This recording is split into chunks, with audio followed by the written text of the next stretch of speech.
नमो अर्हन्ताणं नमो सिद्धाणं नमो आयुर्याणं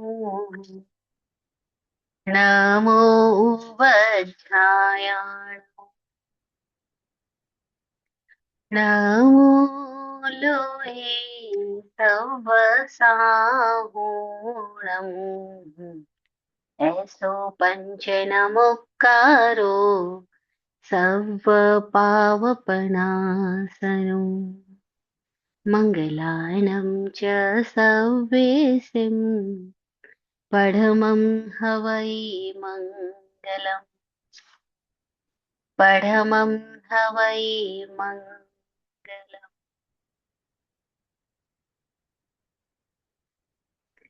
सुन्दरि सृष्टि धन्यवाद नित नए रंग से इठलाए इस शरीर का कण कण मेरा जग शांति में काम आए जग शांति में काम आए। सुंदर सृष्टि धन्यवाद नित नए रंग से इथलाए इस शरीर का कण कण मेरा जग शांति में काम आए जग शांति में काम आए। सुख समृद्धि हो हंसता आनन हो सुख समृद्धि हो हंसता आनन हो कितने चेतन भावों ने इस सृष्टि को साकार किया कब कब किस किस की मेहनत ने सुविधा को आकार दिया धन्यवाद प्रत्यक्ष परंपर गुरु विराट नित जय पाए इस शरीर का कण कण मेरा जग शांति में काम आए जग शांति में काम आए। चरम तीर्थंकर समण भगवान महावीर स्वामी को भावमय वंदन नमन। चतुर्वेद तीर्थ को प्रणाम।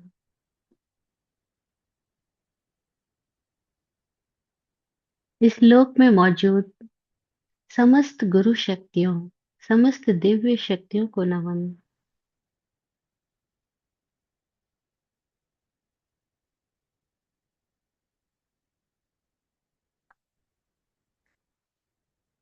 ओम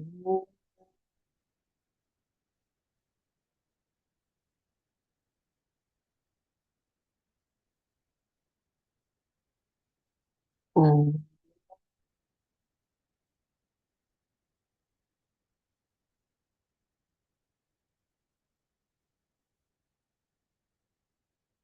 ओम।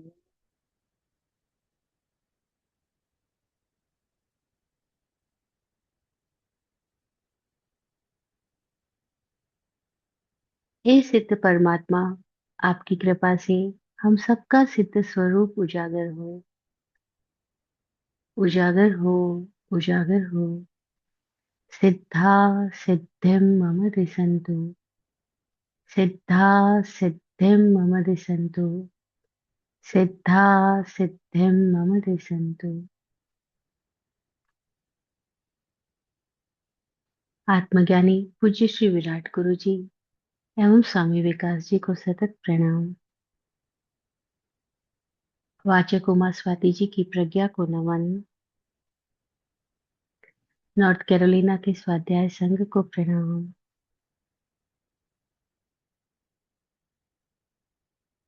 जय हो।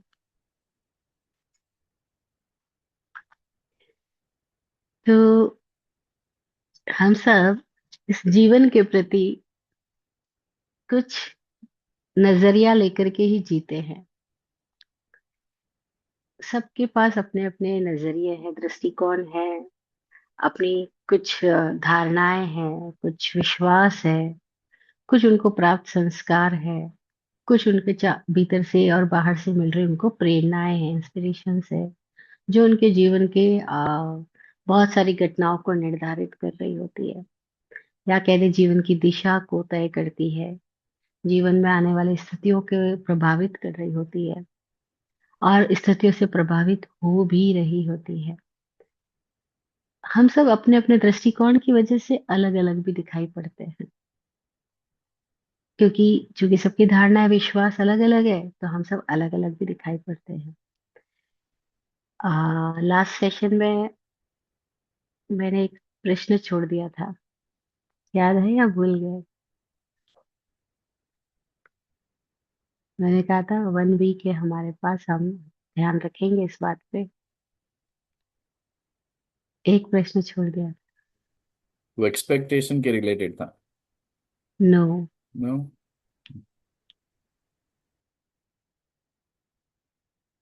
प्रश्न ये था कि हम कर्मों को प्रभावित कर रहे हैं या कर्म हमें प्रभावित कर रहे हैं। जब हम दर्शन मोहनीय की बात कर रहे थे, सम्यक्त्व मोहनीय, मिथ्यात्व मोहनीय और मिश्र मोहनीय की बात लास्ट सेशन में कर रहे थे, तो यहाँ पे एक प्रश्न छोड़ दिया था कि दृष्टिकोण की वजह से, दर्शन की वजह से हमारा जीवन बन रहा है, और हमारे जीवन की वजह से हमारा सारा कुछ नजरिया फिर से हम डेवलप करते चले जाते हैं। तो वेदर कर्म इज हावी हमारे पर या हम हावी कर्म पर। हम्म,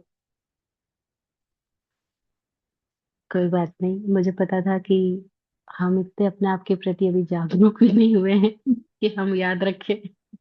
हम भूल जाए तो बिल्कुल स्वाभाविक है, ना भूलते और याद रखते और हमारे भीतर प्रश्न जीवित रहता और हम उसके समाधान की दिशा में कुछ जाते, तो थोड़ा आश्चर्यजनक था कि हाँ, ये है कोई। अदरवाइज भूल गए, इट्स ओके। थोड़े हमने पैसे दिए हुए जो याद रखते।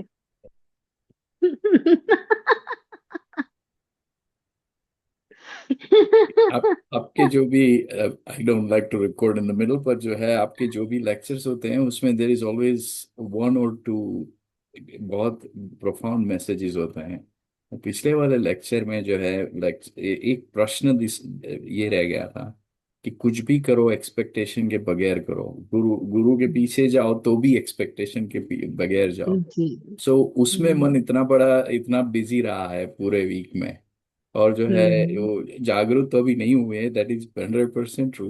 पर जो है इतनी सारी एक्टिविटीज जो चल रही थी, कांस्टेंट ये प्रश्न होता था कि इसमें एक्सपेक्टेशन बन रहा है या नहीं।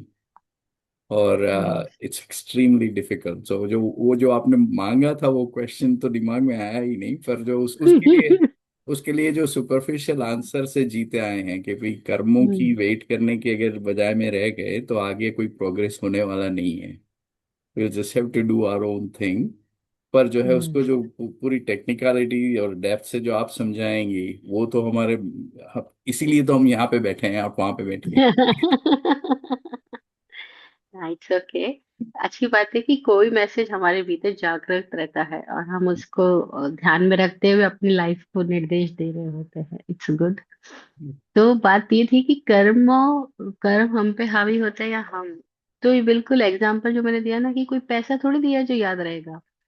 सूत्रकार भी यही कह रहे हैं कि जब हम पैसा दे रहे होते हैं किसी को, है ना, तब हम हावी है, हम प्रभावी है। कोई हमसे मांगने आया है ना, जो मांगने आया वो संकुचित हो जाता है, मांगने के साथ ही आदमी संकुचित हो जाता है, संकीर्ण हो जाता है।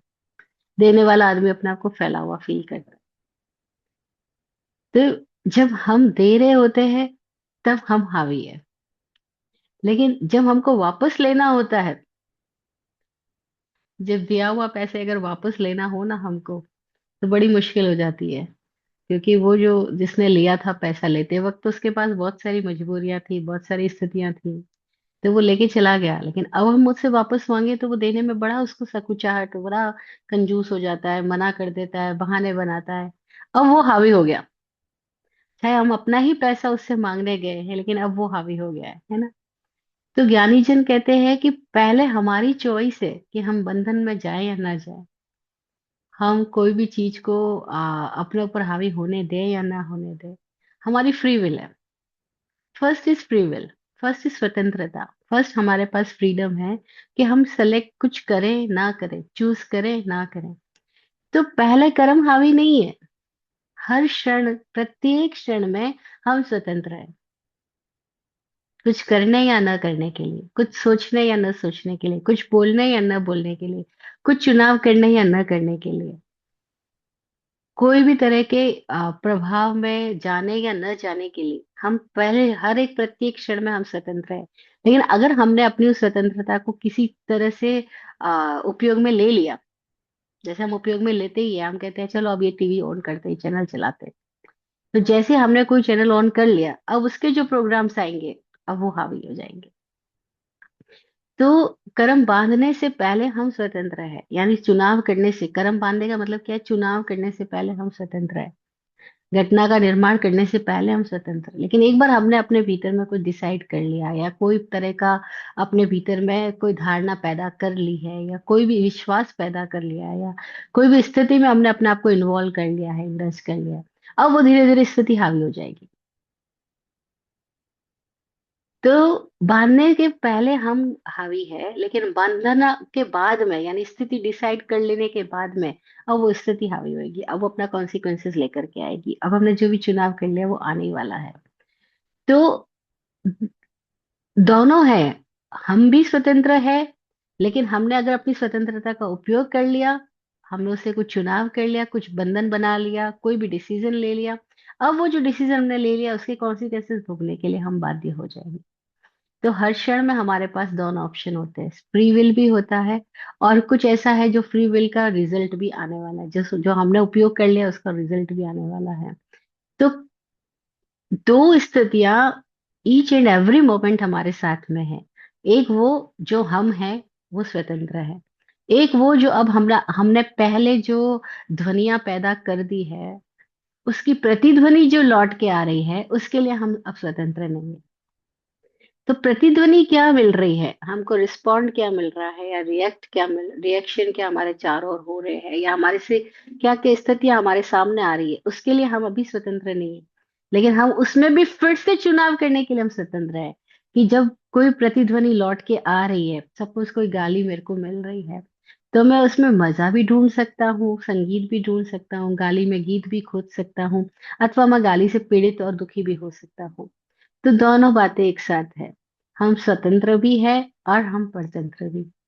हम चुनाव करने के लिए स्वतंत्र है, लेकिन जो चुन लिया गया है उसका परिणाम पाने के लिए हम परतंत्र है।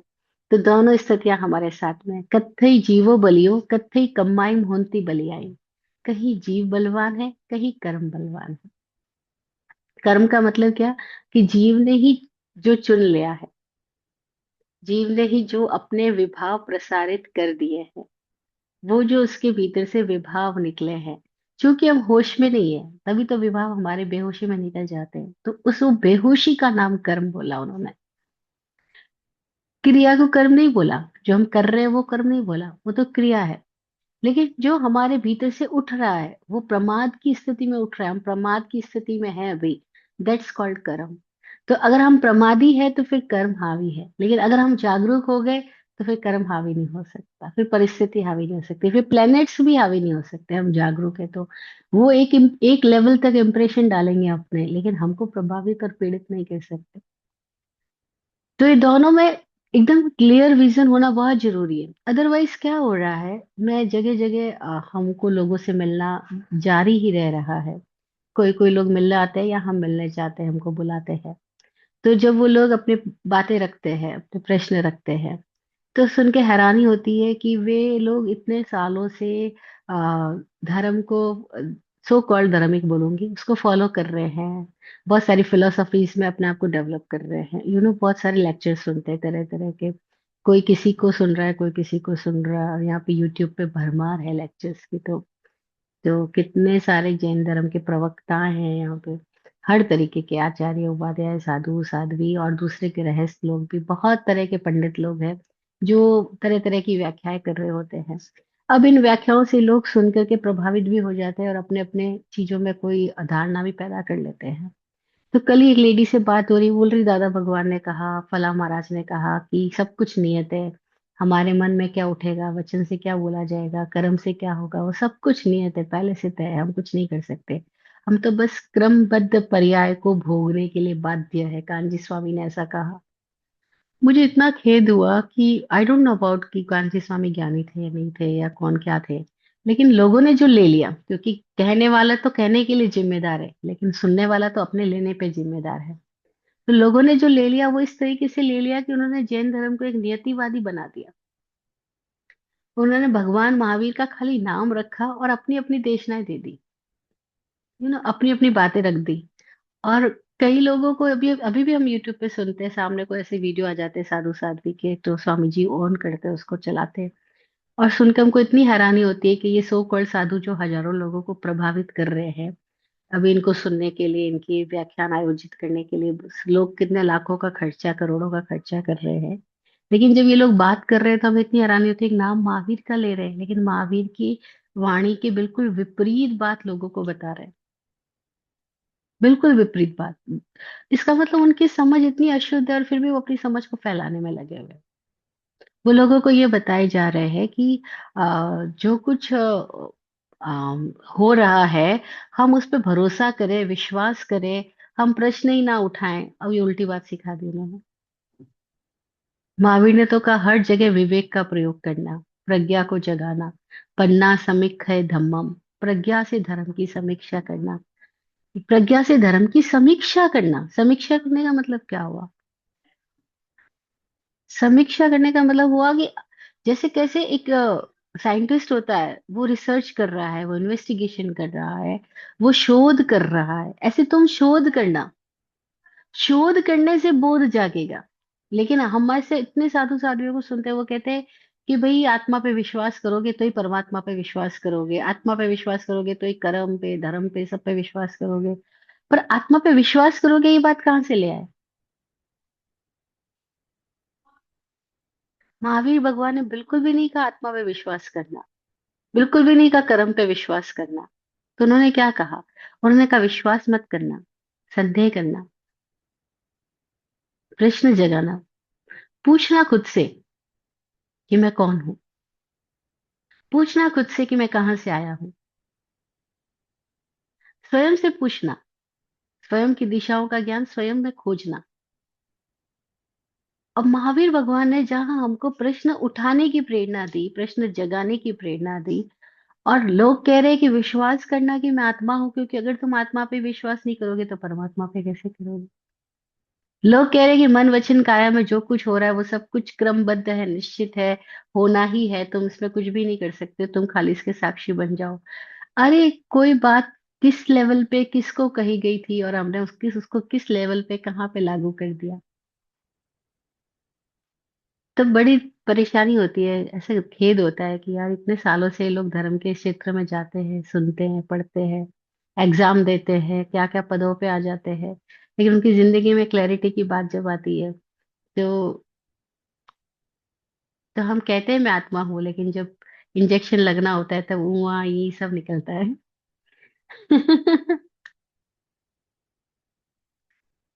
एक आदमी बोल रहा था सब कुछ तय है, ये है वो है। तो स्वामी जी ने उससे सवाल किया, अच्छा तो आप लास्ट टाइम हॉस्पिटल कब गए थे? तो उसने बताया मैं इस तरह से बीमार हुआ था और मैं हॉस्पिटल में एडमिट हुआ था। तो बोला फिर आप क्यों गए जब सब कुछ तय था, बीमारियां नहीं तय थी और तुम तो आत्मा हो, परमात्मा हो, फिर हॉस्पिटल क्यों गए थे? तो ये हमारी लाइफ में फिलोसफीज अलग रह जाती है, और हमारी जो प्रैक्टिकल लाइफ है, जिंदगी है जिसमें हम रोज घटनाओं पर रूबरू हो रहे हैं, वो अलग है। जब तक ये दोनों अलग है, जानना और जीना अलग है, तब तक हमारी बेचैनी खत्म नहीं होगी, हम समस्याओं में ही गिरे रहेंगे। हम मुखौटा ओढ़ सकते हैं धार्मिक होने का, विद्वान होने का, पंडित होने का, शास्त्री होने का, ज्ञानी होने का, भला साधु आचार्य कुछ भी होने का मुखौटा ओढ़ सकते हैं, but we are not real with our self. और फिर पता लगेगा जानकारियां कोई एक जगह पर खड़ी है और हम कोई एक ही लेवल पे दूसरे लेवल पर है। और ये हमारी विडंबना है जिंदगी की, कि हमारी जो इन्फॉर्मेटिव स्थितियां है वो तो बिल्कुल डिफरेंट है, और हमारी जो लाइफ है, लाइफ फोर्सेस जो चल रही है वो बिल्कुल डिफरेंट है। दोनों के बीच में भेद है, गैप है। ज्ञानी उसको कहा जिसका ज्ञान और आचरण एक ही होता है, जिसका जानना और जीना एक है। जो वर्तन में आए वो ज्ञान है, और जो वर्तना में नहीं आया, खाली बातों में आया, खाली विचारों में आया, खाली फिलोसफी की बहस करने में आया। तो मैंने कल उस लेडी को कहा, भाई स्पिरिचुअल शॉपिंग तो आपने बहुत कर ली, जगह जगह आपने बहुत सुन ली स्टोरी, बहुत सारी धारणाएं सुन ली, लेकिन क्या आपको ये समझ में आया कि आपके भीतर का रियल क्वेश्चन क्या है, रियल बीमारी क्या है, और उसका समाधान आपकी दिशा में आप जा रहे हो या नहीं जा रहे हो? अब बड़ी मुश्किल होगी, क्योंकि मैंने कहा कोई बात नहीं, आप आंख बंद करके बैठो और अभी खोजो कि आपका प्रश्न क्या है। क्योंकि हो सकता है हम किसी केमिस्ट की शॉप पे जाए, वहाँ हजारों तरह की दवाइयां पड़ी हो, सारी दवाइयां अच्छी है, सारी दवाइयां प्रभावकारी है, लेकिन हमारी बीमारी की हमें पता ही नहीं है, और हम सारी दवाइयों की बहुत सारी जानकारियां लेकर के आ जाए, तो इससे ना तो हमारी बीमारी का कोई समाधान होगा, कोई निदान होगा, और ना हमारी जिंदगी में कोई स्वास्थ्य आएगा, कोई खुशियां आएगी। तो मैंने उनको बिठा दिया, आंख बंद करके बैठ जाओ और खुद के भीतर खुद का प्रश्न ढूंढो। थोड़ी देर के बाद वो बहन बोलती है कि मैं इतनी बातें करती थी कि मुझे मुक्त होना है, मुक्त होना है, लेकिन मुझे समझ में आ रहा है कि मुक्त होना मेरा रियल क्वेश्चन ही नहीं है। यस, हमारा रियल क्वेश्चन क्या है, उसके प्रति तो हम जागरूक ही नहीं है। हम बातें कर रहे हैं मोक्ष की, परमात्मा की, आत्मा की, कर्मों की, ये की वो की, लेकिन मेरा रियल क्वेश्चन क्या है, मुझे वहां तो जाना पड़ेगा। फिर उसके लिए कोई समाधान खोजा जा सकता है। अगर कोई प्रश्न जीव वास्तविक कोई प्रश्न है, वास्तविक कोई जिज्ञासा है, हाँ वास्तविक भूख है, तो उसका भोजन ढूंढा जा सकता है। लेकिन किताबों की भूख है तो फिर क्या करेंगे? तो किताबों में ही जाएंगे। और वास्तविक भूख है तो वो किताबों से कभी तृप्त होती ही नहीं है। हमको बहुत जोर से प्यास लगी हो, बहुत जोर से प्यास लगी हो, और फिर हमको पेपर पे लिख के दे दे पानी पानी पानी पानी, या ये भी लिख के दे दे H2O, और पकड़ा दे, पी लो, पानी पी लो।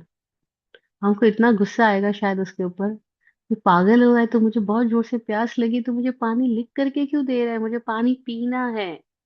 वो कहेगा नहीं, बस किताबों में पढ़ लो, पानी होता है, पानी का चित्र ऐसा होता है। हम भी क्या करते हैं जिंदगी में धर्म के नाम पर? लोग साधु साध्वी आजकल बोर्ड पे लिख लिख करके समझा रहे होते हैं, ये शरीर है, ये सोल है, ये वो है, ये वो है। अरे क्यों आप फिर पानी पानी लिख के समझा रहे हैं? इससे प्यास नहीं बुझेगी। पहले तो अपनी वास्तविक प्यास को जानना होगा, और फिर उसका पानी खोजना होगा, तब ये वचन कोई काम आएंगे। लेकिन बड़ा वो फील होता है, मुझे इसलिए खेद होता है क्योंकि इतनी सारी फिलोसफीज हमें भटकाई जा रही है, भटकाई जा रही है। मैं उनको पूछती हूँ, अगर आपको लगता है सब कुछ निश्चित ही था, सब कुछ तय था, तो आप यहाँ पे कैसे आए? आपके भीतर पहले भाव उठाना कि मुझे जाना है। जाना है तो आपने बहुत सारे कामों को साइड रख के, प्रायोरिटी देके आप यहाँ मिलने के लिए आए। तो आप ही ने तो डिसीजन लिया, आप ही ने तो चुनाव किया, और जिंदगी देखो हर जगह आप चुनाव करते हो, चीजें होती है। फिर आप क्यों कहते हो कि सब कुछ तय है? आप ही ने तो तय कर रहे हो, आप ही डिसाइड कर रहे हो, और आप इंडिसिसिव भी हो रहे हो। तो चेक योर सेल्फ। बट हम लोग अपने आप को चेक किए बिना हम बड़ी बड़ी धारणाएं एक तरफ इकट्ठी कर लेते हैं, और एक तरफ जिंदगी के दुख पीड़ाएं अलग ही बनी रहती है। फिर जब कुछ प्रतिकूल हो जाता है, हमारे अनुकूल नहीं होता, तो हम अपने आप को सांत्वना देने के लिए बोल देते हैं कि सब कुछ तो तय था। और वो भी प्रतिकूलता अगर हमारी स्किन डीप को हमें टच करती हो, तब हम पीड़ित होकर के बोलते हैं कि हमारा तो विश्वास ही उड़ गया, धर्म पर से, कर्म पर से, ईश्वर पर से, परमात्मा पर से, भक्ति पर से, ये सामायिक से, स्वाध्याय से, सब पे भरोसा उड़ गया। अरे ये सब बातें ये बता रही है कि हमारी समझ सही थी ही नहीं, अब है ही नहीं। क्योंकि क्या, क्या हमने जो मंदिर गए या जो प्रार्थना पूजा जो भी जिसने अपनी अपनी मान्यता से की, क्या इसके लिए की थी कि तुम्हारी जिंदगी में कोई दुख नहीं आएगा, कोई परेशानी नहीं आएगी? क्या इसके लिए की थी क्या कि कोई प्रतिकूलता तुम्हारी जिंदगी में नहीं आएगी? किसके लिए की थी? पहले ये क्लियर होना चाहिए हमको। क्योंकि हम में से अधिकांश लोग अपनी अपनी इच्छाओं के साथ जा रहे होते हैं। कहीं पर भी जा रहे होते हैं अपनी इच्छा पूर्ति के लिए जा रहे होते हैं। फिर जब इच्छा पूर्ति वहां नहीं होती, मंदिर में जाके नहीं हुई, स्थानक जाके नहीं हुई, कोई फलादेव स्थान, चर्च, मदरसा कहीं जाकर के नहीं होती, तो हम कहते हैं यही गलत है।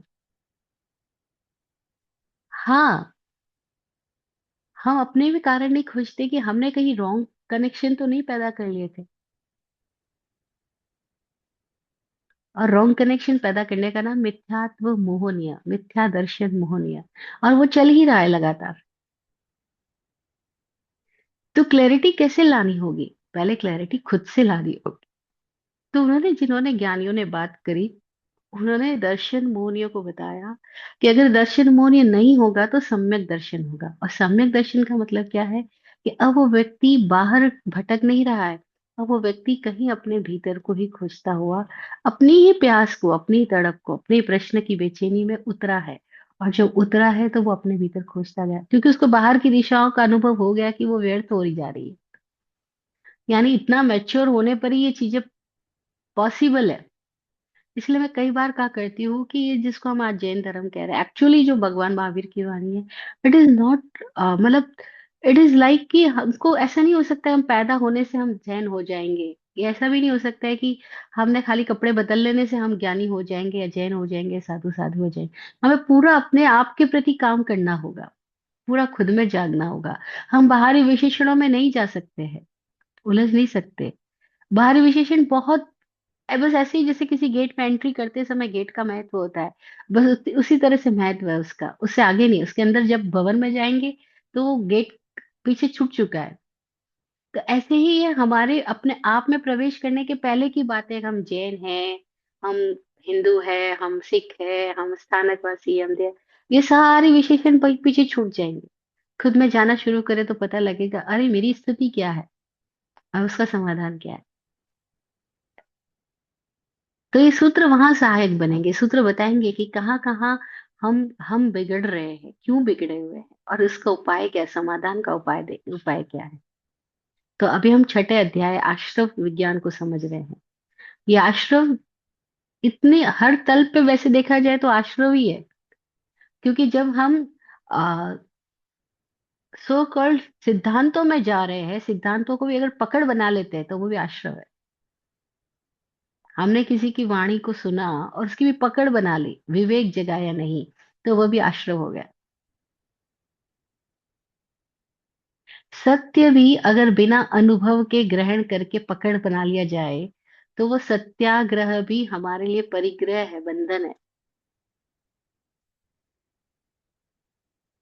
चाहे वो बात सही हो, किसी और का अनुभव रही हो, लेकिन हमारा अनुभव नहीं बने अभी, तो क्या हम सच्चे नहीं हो सकते?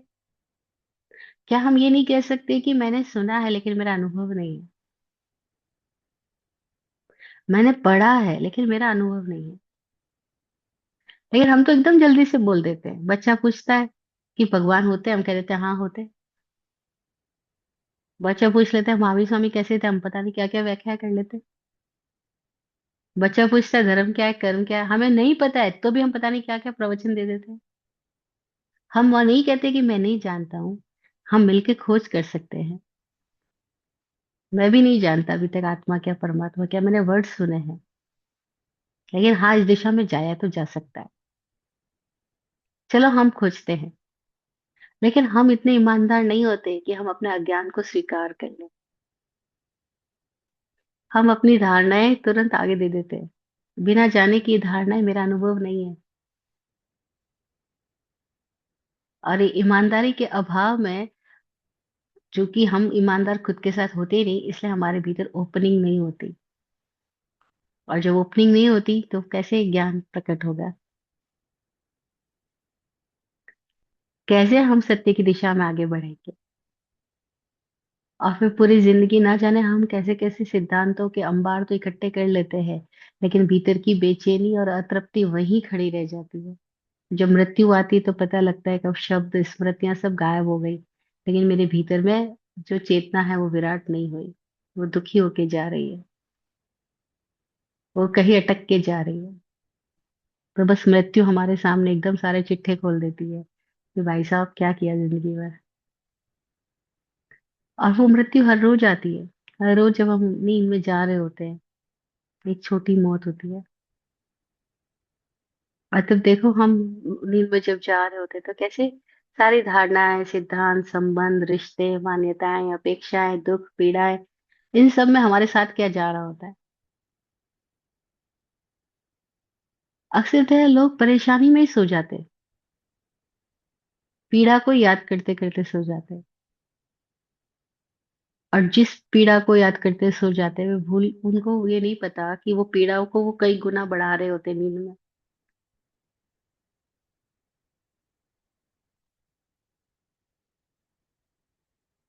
तो ये बात कर रहे हैं हम दर्शन मोहनी और चारित्र मोहनिया की। लेकिन मुझे लग रहा है कि ना जाने कितने आयामों से छुआ छुआ जाए इसको। ना जाने कौन से आयाम से हमें ये चीज हमारे जीवन में कोई मशाल बन जाए, कोई लौ जगा दे। इसीलिए मैं इतने सारे आयामों से इसको छूने का प्रयास कर रही हूँ, लेकिन उसके बावजूद भी लग रहा है मैं असमर्थ हूँ। मैं नहीं नहीं बता पा रही हूँ, नहीं समझा पा रही हूँ। जो शायद मैं कुछ अनुभव तो कर पा रही हूँ लेकिन मैं व्यक्त नहीं कर पा रही हूँ कि कैसे हम समझे कि कैसे हमारी जिंदगी हमारे ही ऊपर आवरण और हमने ही पैदा किए ये आवरण। क्योंकि हमने कोई भी बात को सुन के मान लिया, संदेह नहीं उठाया। और जो भगवान महावीर की प्रणाली है वो वैज्ञानिक की प्रणाली है, वो संदेह उठाने की प्रणाली है, वो विश्वास करवाने की प्रणाली नहीं है। दो तरह की प्रणालियां हैं, एक तो है विश्वास करवाने की, एक है संदेह करवाने। जो भगवान महावीर की प्रणाली है वो संदेह की प्रणाली। वो कहते हैं संदेह करोगे, प्रश्न करोगे, तो ही तुम उस दिशा में कुछ खोजबीन कर सकोगे। और जब खोजबीन करोगे तो तुम कोई अनुभव में उतरोगे। और जो विश्वास कर लोगे तो वो खाली एक ऊपर से ओढ़ा गया आवरण होगा, एक मान्यता मात्र होगी। और उस मान्यता में संदेह तो रहेगा लेकिन वो छुपा हुआ रहेगा, दबा हुआ रहेगा।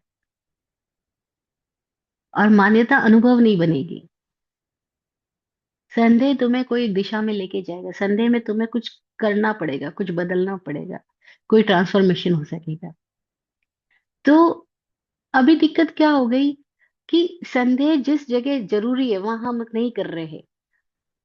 स्टार्टिंग में संदेह जरूरी है वहां हम कर नहीं रहे, और बाद में हम धारणा इकट्ठी करते और फिर संदेह कर रहे होते हैं। तो संदेह तो पड़ा ही रहता है, और वो धारणाओं का कूड़ा कचरा और हमारी दृष्टि को अपवित्र कर देता है, निर्मल नहीं करता। इसलिए देखो छोटा बच्चे की आंखें कैसी होती है, वो ऑब्जर्वेशन कर रहा होता है, पूरी टाइम ऑब्जर्वेट करता है। क्योंकि उसके पास अभी कोई धारणा ही नहीं है, कोई मान्यता ही नहीं है। तो वो हर चीज पे प्रश्न पैदा करता है, उसके भीतर प्रश्न पैदा होते हैं ये क्या है। लेकिन हम बिना जाने उसको शब्द पकड़ा देते हैं। हम उसके संदेह को जीवित नहीं रखते, हम उसको समाधान पकड़ाने की, उत्तर रटवाने की कोशिश कर रहे होते हैं। और इसी प्रक्रिया में हम उसको करप्ट कर देते हैं। हम पता फटाफट उत्तर रटवा देना चाहते हैं। नमोकार रट लो, सामायिक के पाठ रट लो, प्रतिक्रमण के पाठ रट लो, सब रट लो, लेकिन उससे पूछा जाए कि सामायिक है क्या, ये पैदा ही कब होती है, तो उसको कुछ भी नहीं पता होगा, हमको भी नहीं पता होगा, क्योंकि जिंदगी भर हमने भी रटा ही रटा है। तो हम बात तो करते हैं धर्म की, लेकिन हम होते कहाँ हैं। हम मिथ्यात्व मोहनीय में या सम्यक्त्व मोहनीय में या मिश्र मोहनीय में, हम मुंह में ही रहते हैं। और फिर क्या होता है कि हमने जो सिद्धांत कर लिया उसकी पकड़ इतनी गहरी चली जाती है कि वो पकड़ फिर हमारी आदतन जीवन शैली बन जाती है। उसका नाम चारित्र मोहनीय है। दर्शन मोहनीय से हम चारित्र मोहनीय में चले जाते हैं। दर्शन मोहनीय है पहले मानसिक ग्रंथि निर्मित करते हैं हम अपने भीतर में, और फिर वही ग्रंथियां हमारे व्यक्तित्व को निर्मित करती है। तो जो हमारे व्यक्तित्व का निर्माण है उसका नाम बताया चारित्र मोहनीय, कि अब उसके चरित्र का कैसे कैसे निर्माण होगा। जैसे जैसे उसका दर्शन मोह है वैसे वैसे उसका चारित्र मोह होगा। अब किसी ने पकड़ बना ली है अपनी, मुस्लिम के रूप में, किसी ने हिंदू के रूप में, किसी ने सिख के रूप में, किसी ने ईसाई के रूप में। अब उनका चरित्र हमें दिखाई पड़ता है, देख के हम कह देते हैं कि ये हिंदू है, मुस्लिम है, सिख है, ईसाई है। क्यों देख के हम कह देते हैं? क्योंकि उनका चरित्र बाहर से, उसका आवरण पूरा वैसा वैसा दिखाई पड़ रहा है। और फिर क्या होता है कि पर्टिकुलर लैंग्वेज की पकड़ आ जाती है।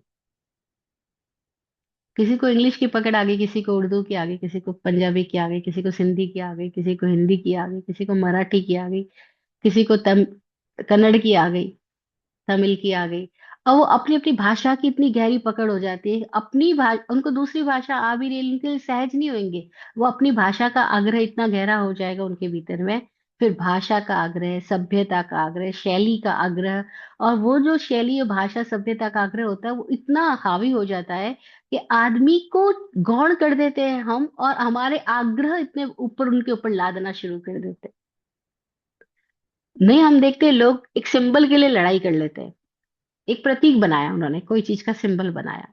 फिर उस सिंबल के लिए कि मेरा सिंबल को सब लोग सम्मान करे, और कोई सम्मान ना करे तो उसकी गर्दन काट डालते हैं। ये क्या हुआ? जीवन महत्वपूर्ण था, जीवन से सिंबल आया, या सिंबल जीवन से बड़ा हो गया? देखिए, इतने मजेदार है हम लोग। हम इंसान को नहीं देख रहे होते हैं, हम अपनी विश्वास, अपना पकड़ जो हमने बना ली, वो इतना आदर्श हम थोपने में लगे रहते हैं। और वो आदर्श थोप करके ही हम आदमी से बात करते हैं। ये दर्शन मोह या लीड शुभ चारित्र मोह नहीं। दर्शन का मोह है तो चारित्र का मोह रहेगा ही। चारित्र का मतलब क्या है? कि दर्शन हमारे भीतर की समझ, और चारित्र यानी उसकी अभिव्यक्ति। और वो अभिव्यक्ति कहाँ आ रही? व्यक्तित्व में प्रकट हो रही है, जीवन शैली में प्रकट हो रही है। और वो जो जीवन शैली है, उसमें सबको कितने तरह के आग्रह है। हम छोटी छोटी बातों में देखें। अब जैसे सपोज हम लोग चम्मच से खाने वाले लोग हैं, हमारे सामने कोई हाथों से खा ले, तो हमको एकदम असभ्य मालूम पड़ेगा।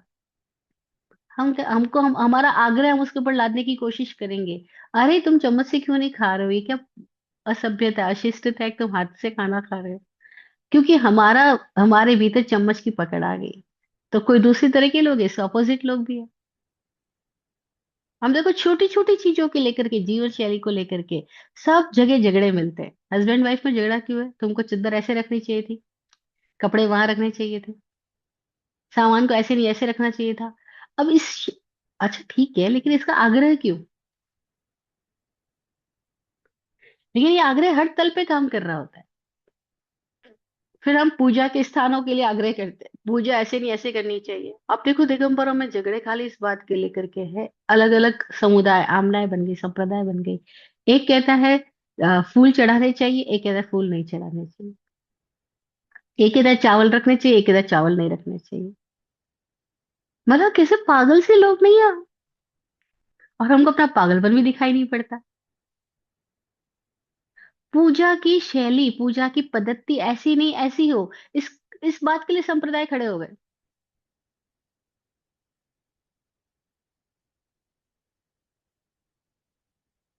अलग अलग आचार्य बन गए, अलग अलग परंपराएं पैदा हो गई। अब देवी देवता को प्रणाम करना कि नहीं करना, इस बात पे लिए अलग अलग संप्रदाय खड़े हो गए, यहाँ पे 3 थुई और 4 थुई और 2 थुई का झगड़ा चलता है श्वेतांबर मूर्ति पूजक समुदाय में। आपको नहीं पता? वहां पे कोई 3 थुई वाले, कोई 2 थुई वाले, कोई 4 थुई वाले, पता नहीं क्या। उनसे पूछा जाए झगड़ा किस बात का, कोई तरह के प्रतिक्रमण में देवताओं का नमोथोड़म देना कि नहीं देना, इस बात को लेकर के झगड़ा है। अब यदि देवताओं को प्रणाम करना या नहीं करना, कोई कहते हैं देवताओं को प्रणाम करना चाहिए क्योंकि वो शासन रक्षक देव है, देवियां है, ये है वो है। कोई कहते हैं प्रणाम नहीं करना चाहिए। और इस मात्र के लिए संप्रदाय अलग अलग पैदा हो गई है। ये ना, आप हैरान होंगे जान करके। यहाँ संप्रदाय पैदा होने के कारण क्या? एक तिथि, 2 तिथि, बताओ। कोई कहता है तिथि दो हो ही नहीं सकती, कोई कहता है तिथि दो होती है, तिथि टूट जाती है, ऐसी 2 तिथियां भी होती है। और इस मात्र के लिए संप्रदाय अलग अलग खड़े हो गए। इसका मतलब है आदमी की बेहोशी कितनी गहरी है, कितनी गहरी है। वो बातें करता है धर्म की, बातें करता है मुक्ति की, लेकिन वो एक छोटी सी जीवन शैली के प्रति भी कितना आग्रहपूर्ण होता है। उसको बोलो शैली महत्वपूर्ण है या आदमी। लेकिन नहीं, यहाँ पे जीवन शैली, मेरी मान्यता वाली जीवन शैली को अपनाए तो अच्छा, ना अपनाए तो हमारी बिरादरी का नहीं है। तो सूत्रकार कहते हैं वाचक उमास्वती जी, छठे अध्याय का आज हम 16वें सूत्र में आगे, सॉरी 7वें सूत्र में आगे प्रवेश करते हैं। कौन सा सूत्र? सूत्र संख्या दर्शन मोहनियत का हमने बात करी थी, केवली श्रुत संग धर्म देवा अवर्णवादो दर्शन मोहस्य। अब अगला सूत्र है, कषायोदयात् तीव्रात्म परिणामाश चारित्र मोहनीय। कषाय के उदय से तीव्र आत्म परिणाम जो होते हैं वो चारित्र मोहनीय है। जब भीतर में कषायों का उदय हो, तीव्र उदय हो, तो उसके परिणाम से जो हमारे जीवन में प्रकट हो रहा है वह चारित्र मोहनीय है। ये संज्ञा दी है, नाम दिया है। नाम में पढ़ने की ज्यादा जरूरत नहीं है, क्योंकि ये उस समय के फिलोसफी, उस समय के वोकेबलरी में ये नाम एकदम सहज थे लोगों के लिए। आज हमारे लिए तो ये नाम इतने बड़े बड़े हावी हो जाएंगे, चारित्र मोहनीय, दर्शन मोहनीय। हम एकदम बिल्कुल सिंपल अपनी लैंग्वेज में समझते हैं कि हमारे भीतर तीव्र आवेग आते हैं, वासनाएं आती है, आग्रह पैदा होते हैं, तरह तरह की मान्यताएं गहरी जड़ जमा चुकी है, और फिर उन मान्यताओं के वशीभूत होकर के हम अपने जीवन में कोई डिसीजन ले रहे होते हैं, और वो डिसीजन हमको भी पीड़ित करते हैं और हमारे माहौल को भी। आप देखो घर घर में है, झगड़े किस बात के लिए हो जाते हैं, छोटी छोटी बातों पे कैसे घर टूट जाते हैं, जीवन शैली को लेकर के। हमारे घर में ऐसा नहीं चलेगा। फिर साधु बन जाएंगे तो वो वहां भी यही कहने वाले हैं कि आपको हमसे मिलने आना है, तो मुंहपति वाले महाराज साहब है तो वो कहेंगे मुंहपति बांध के हमसे बात करनी होगी। अगर तुम बिना मुंहपति के हमारे से बात करना चाहोगे तो हम बात ही नहीं करेंगे। और मैं ऐसे महाराज साहब के पास बहुत सालों तक रही हूँ, जिनकी भीतर ऐसी मान्यताएं थी। तो एक दिन मैंने उनसे सवाल कर लिया, आप ऐसा क्यों कहते हैं? इसका मतलब तो आपके पास पर्टिकुलर समुदाय के लोग ही आने चाहिए जो मुंहपति में भरोसा करते हैं और मुंहपति लेकर आते हैं या बांध के रखते हैं। आप हर किसी से नहीं मिलेंगे फिर आप। तो मुझे कहते थे बहुत सवाल उठाती है ये। मैं कहती ये तो गड़बड़ बात हो गई ना, साधु तो सबके लिए ओपन होता है, साधु बन गया तो वो साधु ही कैसा रहा। लेकिन बस हम साधु के नाम पे पता नहीं क्या है। तो हम देखें कि तीव्रात्मक कषायोदया तीव्रात्म परिणामाश चारित्र मोहनिया। कषायों के तीव्र उदय में आकर जो आत्मा के तीव्र परिणाम बनते हैं वो सब चारित्र मोहनीय है। और सिंपल करें तो हमारी जीवन शैली में जहाँ पकड़ है, जहाँ आग्रह है, जहाँ हमने कोई पर्टिकुलर शैली दूसरों पे लादने की या खुद पे लादने की कोशिश करी, वो चारित्र मोहनीय ही है। और कषाय, कषाय की व्याख्या हम बहुत बार कर चुके हैं कि जहां भी हम वर्तमान से चूक करके भूत और भविष्य के में तन जाते हैं, तनाव आ जाता है, वो कषाय है। कषाय का शब्द का अर्थ होता है जहाँ कशेलापन पैदा हुआ, जहाँ कशेलेपन की इनकम हो रही है, आय, कश आय। और वो जो कसेलापन आ रहा है वो कहाँ कहाँ हम कसेलापन को पैदा कर रहे हैं, जरा देखो।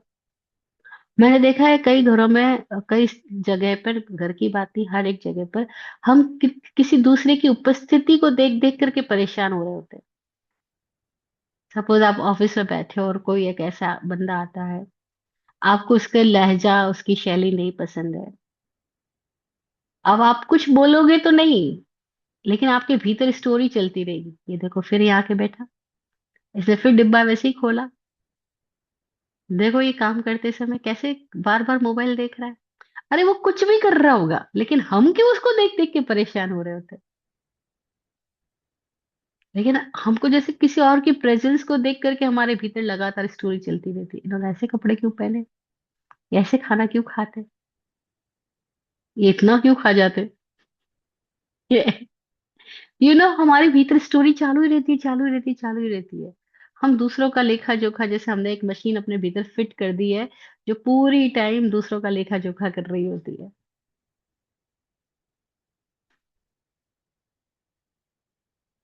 और फिर क्या होता है, हम जितनी कमियों को दूसरों में देख रहे होते हैं, हमें बिल्कुल अंदाजा नहीं है कि वो सारी कमियां हम अपने में डेवलप कर रहे होते हैं। वो बीज हमने अपनी भूमि में डाल दिए हैं, और वो भी किसी दिन फलीभूत होंगे। पर हमको भी देख देख करके लोग यही कह रहे होंगे, अरे ये कैसे कपड़े पहन रही है, अरे ये कैसे चल रही है, अरे ये कैसे खा रही है। क्योंकि हम भी तो वही देख रहे हैं दूसरों को, दूसरे हमारे प्रति देख रहे होंगे, और ये स्टोरी चालू रहती है। और कितनी स्टोरी है, हम चारों ओर जितनी मूवीज देखते हैं, सब स्टोरी देखते हैं। अगर हम सूत्रों की भाषा में इनको समझना चाहे तो हम एक वर्ड कहते हैं, भाई ये दर्शन मोहन, ये चारित्र मोहन।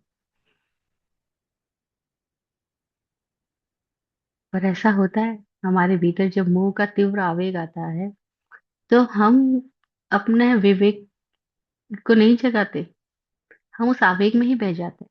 तो विवेक को कैसे जगाया जा सकता है? उसके लिए भी समाधान है कि मोह के तीव्र आवेग में भी विवेक को कैसे जगाया जाए। अदरवाइज तो वो आवेग जब आते हैं तो हम बह जाते हैं, चाहे वो क्रोध का हो, मान का हो, माया का हो, या लालच का हो। हम आवेगों की दिशा में बह ही जाते हैं। हमें उस आवेगों को संवेग में ट्रांसफर करना नहीं आता है, रूपांतरित करना नहीं आता। लेकिन इस दुनिया में ऐसे लोग हुए हैं, आज भी है, जिन्होंने अपने आवेगों को होश पूर्वक संवेगों में बदल दिया।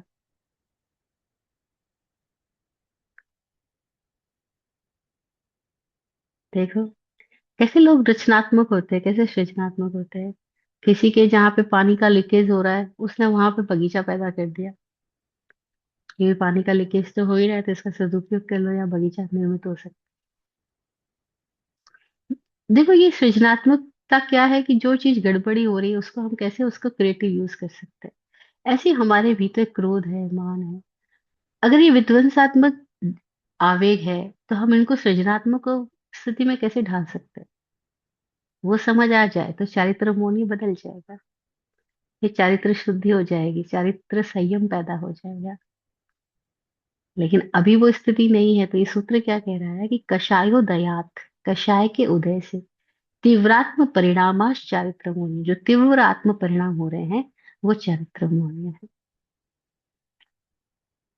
और जब चारित्र मोहनीय बन जाता है तो बड़ा मुश्किल होता है कि व्यक्ति अपनी जीवन शैली के प्रति निरपेक्ष हो सके, पक्षपात से मुक्त हो सके, और दूसरी कोई जीवन शैली के प्रति स्वीकार भाव में, सकारात्मक भाव में आ सके।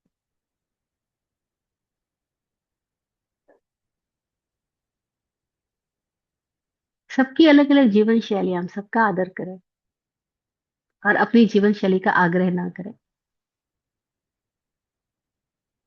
कोई कब सोएगा, कब जागेगा, कैसे खाएगा, कैसे रहेगा, सबकी जीवन शैली है, सबकी चारित्र अलग अलग है। वो उनके विश्वासों के परिणाम से आ रहे हैं। हम उन सबका आदर करें, लेकिन अपना कोई आग्रह ना करें। तो हमारे भीतर एक ओपनिंग होगी, एक रिसेप्टिविटी डेवलप होगी। जो रिसेप्टिव है, बस वही कोई एक नई दिशा में, मुक्ति की दिशा में आगे बढ़ सकेंगे। और मुक्ति मतलब क्या, कि अभी हम तनाव से मुक्त हो गए, बस ये मुक्ति है।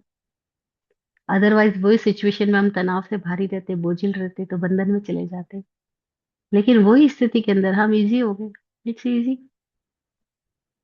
नहीं तो पता है क्या होता है, घरों में लोग एक दूसरे को देख देख के परेशान होते हैं, अभी तक जागा नहीं, अभी तक सोया पड़ा है, ये आदमी कब उठेगा नींद में से। आदमी है, बच्चा है, कोई भी है, अगर आप जल्दी उठ गए और बच्चा नहीं उठाना, आपका पूरा फोकस इस बात पे रहेगा, ये बच्चा कब जागेगा, इसको को उठाया जाए, आवाज दोगे, ये करोगे, वो करोगे। अरे उसकी नींद प्रेशियस है, किसी की भी नींद प्रेशियस है। उसकी नींद कितना जबरदस्त काम करती है, हमें पता भी नहीं है। लेकिन हमें हमें बड़ी तकलीफ होती है कि मैं उठ गया और वो नहीं, अभी तक उठे, वो सो क्यों रहे, या मुझे सोना है और दूसरे लोग सो क्यों नहीं रहे। मुझे सोना है, लाइट बंद करना है, टीवी बंद करना है, सब बंद करना है, सो जाना है, लेकिन दूसरे लोग सो नहीं रहे। तो हमारे भीतर से बड़बड़ बड़बड़ चालू रहती है, यू नो। और ये क्या हो रहा है, हमें बिल्कुल नहीं आइडिया कि हम अपनी जीवन शैली दूसरों पे लाद रहे हैं। हम आग्रही बन रहे हैं, और आग्रही करते ही हिंसा हिंसक हो जाते हैं। और देखो ना, लोग हिंसक हो जाते हैं जब उनकी बात नहीं सुनी जाती है, तो गुस्से में आकर के पता नहीं क्या क्या उठा पटक नहीं कर देते।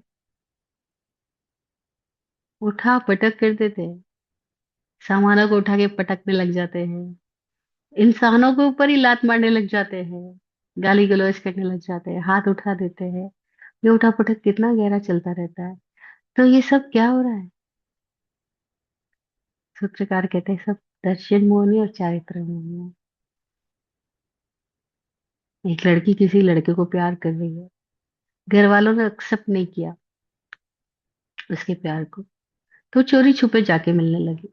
जब चोरी पकड़ी गई तो उसको कमरे में बंद कर दिया गया, बंदिशें लगा दी, हर चीज उसको रोक दी गई।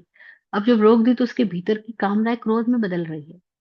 अब जब कामनाएं क्रोध में बदल रही है तो वो हर किसी पे गाली गलौज करती है, घर पे आए मेहमानों से झगड़ा करती है, मुंह चिढ़ा के बैठी रहती है, गुस्से में आके खाना पीना छोड़ देती है। क्या क्या वो नाटक नहीं हो रहा घर के अंदर में।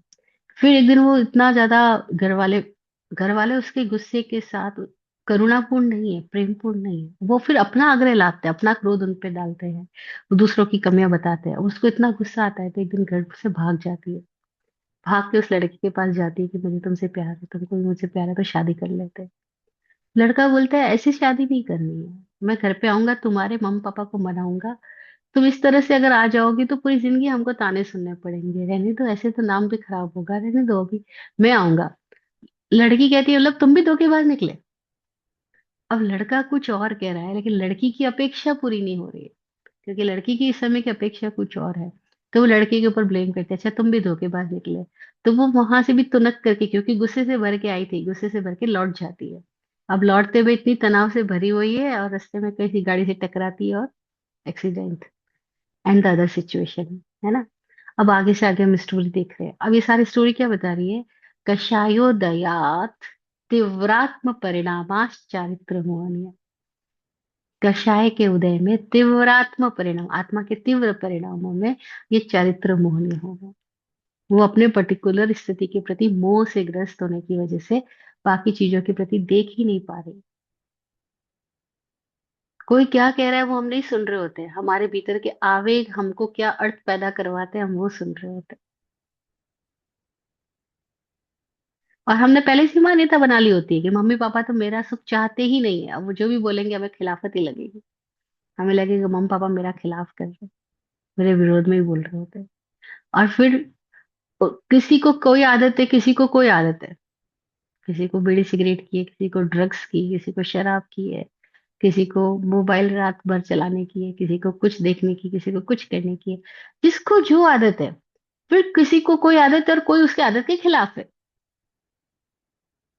तो ये पक्ष और विपक्ष चालू ही रहता है, कोई निष्पक्ष नहीं होता, और निष्पक्ष नहीं होता इसलिए दुखी बना रहता है।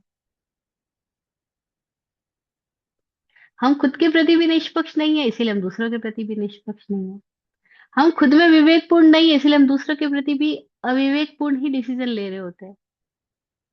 अतः क्या होता है, हम चूंकि अविवेकी है, हम चूंकि आग्रही है, हम चूंकि कोई धारणा में बद्ध है, हम चूंकि कोई आदर्श और मान्यता की पकड़ बना करके बैठ चुके हैं, तो हम सबको अपनी ही आदर्श और मान्यताओं में देखना चाहते हैं, रखना चाहते हैं। अतः मुस्लिम चाहता है सारी दुनिया को मुस्लिम बना दिया जाए, ईसाई चाहता है सारी दुनिया को ईसाई बना दिया जाए, हिंदू चाहता है सारी दुनिया को हिंदू बना दिया जाए। ये एग्जाम्पल है। और इस तरीके से जैन चाहता है कि कैसे हम सबको जैन बना दे, सिख चाहता है सबको सिख बना दे, और फिर आदमी लादता चला जाता है। वो इंसान को नहीं पैदा करता, वो सिख पैदा करना चाहता है, मुस्लिम पैदा करना चाहता है। वो इंसानियत की फ्लरिशिंग नहीं कर रहा है, वो अपनी मान्यताओं की धारणाओं की फ्लरिशिंग करना चाहता है। और वो भूल ही जाता है कि हम चेतन पे जड़ लाद रहे हैं, फालतू बातें लाद रहे हैं, जबकि जीवन तो स्वतंत्रता से गति करना चाहता है। लेकिन हम उसकी उसकी स्वतंत्रता का सम्मान ही नहीं करते। और तब क्या होता है, सब की सब तनाव में ही रहते हैं, सब की सब पीड़ा में ही रहते हैं, और पीड़ा को ही ईंधन दिए चले जाते हैं, दुख को ही वो बढ़ावा देते हैं। आग लग गई है वहां पर, बजाय आग बुझाने के भी और वो पेट्रोल डालते जाते हैं, और वो केरोसिन डालते जाते हैं, तो क्या होगा? ब्लास्ट ही तो होगा। और वो ब्लास्ट कितने लेवल पे हो रहा है? अमेरिका, ईरान, इराक, सब लेवल्स पे हम देख रहे हैं, सारे ब्लास्ट ही ब्लास्ट हुए जा रहे हैं। ये ब्लास्ट हो क्यों रहे? क्योंकि भीतर में आदमी की बेचैनी इतनी भयंकर बढ़ गई है कि वो बाहर में ब्लास्ट करता जा रहा है। उसके भयंकर भीतर के ब्लास्ट ही बाहर हो रहे हैं ना।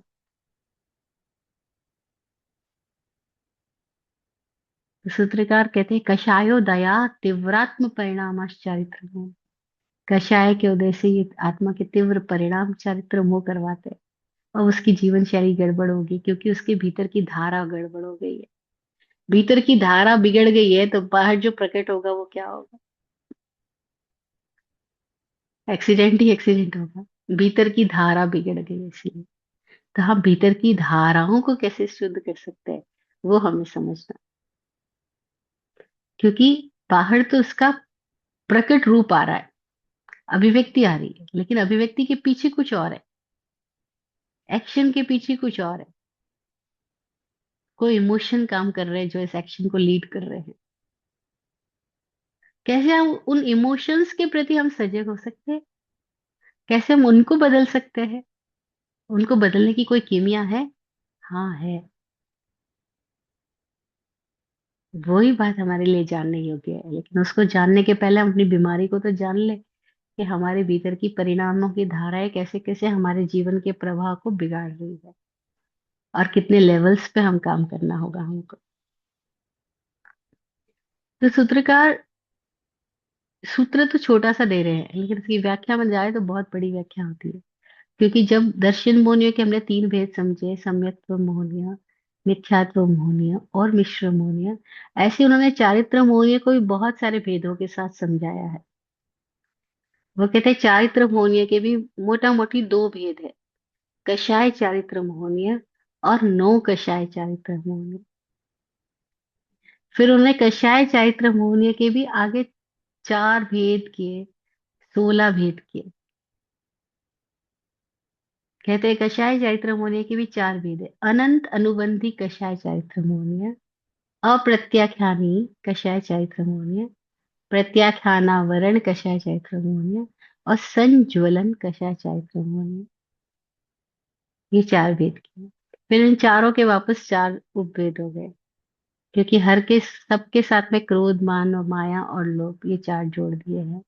तो अनंतानुबंधी क्रोध, अनंतानुबंधी मान, अनंतानुबंधी माया, अनंतानुबंधी लोभ, इस तरह से उन्होंने चार के वापस चार हो गए, तो 16 भेद और करते चले जा रहे हैं।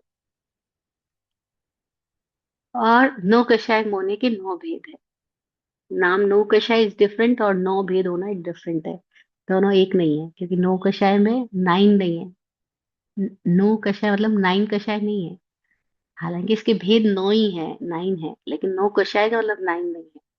तो क्या हम उस सूत्र की पर्टिकुलर जो टर्म्स है उसमें जाना चाहेंगे? हाँ, अगर जाना चाहेंगे तो हम उस अनुसार भी इसकी व्याख्या करते हैं। तो आज मुझे लगता है यही छोड़ते हैं, स्टॉप करते हैं। क्योंकि अब ये जो नए वर्ड्स है, फिर इन वर्ड्स के लिए हमें और एक नई ओपनिंग चाहिएगी। क्योंकि ये वोकेबलरी जिन लोगों के लिए परिचित है उनके लिए तो बहुत आसान है, जिन्होंने बचपन से सब कुछ सुना है, पढ़ा है, रटा है, उनके लिए वोकेबलरी को पकड़ लेना आसान है। अदरवाइज ये नए वर्ड्स है हमारे लिए। क्योंकि अनंत अनुबंधी क्या होता है, पहले इसको भी हमें समझना होगा। तो हम जरूर समझेंगे, ये बहुत मजेदार है, क्योंकि इसको हमारी अपने जीवन के विज्ञान को समझने में, अपनी गहराई में जाने में हमको मदद मिलेगी। ये सारी बातें हम स्व अध्याय के लिए कर रहे हैं, पर अध्याय के लिए नहीं कर रहे। ये क्लियर रहे। हमें अपने आप का ही अध्ययन करना है कि हमारे भीतर कहाँ कहाँ जीवन शैली का आग्रह है ना? कहाँ कहाँ हमारी सोच में आग्रह है, कहाँ कहाँ पक्ष विपक्ष है, कहाँ कहाँ शर्तें लगा दी है हमने, कहाँ कहाँ हमने जीवन में सिंबल्स को ऊंचा कर दिया, जीवन को छोटा कर दिया है, गौण कर दिया जीवन को, सिंबल को बड़ा कर दिया। तो हम अपने ही अविवेक को देखते जाएंगे। अपने अविवेक को देखेंगे तो विवेक जाग जाएगा। ऐसा हो। आज इतना ही। आत्मज्ञानी पूज्य श्री विराट गुरु जी का आशीर्वचन दुआ। आप फूलो फलो, हो जिंदगी मखमल मुलायम। आप फूलो फलो, हो जिंदगी मखमल मुलायम। आपकी हर खुशी पे है हमारी जान सदके। दुआ करते हैं चुपचाप, दिल की थाप से हम दुआ करते हैं चुपचाप, दिल की थाप से हम रहे जाते नवाजे, हर घड़ी अरमान सबके अमन और चैन से गुजरे आपका वक्त सारा, अमन और चैन से गुजरे आपका वक्त सारा, रुख पे खिलती रहे यूं रूह की मुस्कान खुल के, रुख पे खिलती रहे यूं रूह की मुस्कान खुल के। जय हो, जय हो, जय हो, सबका कल्याण हो।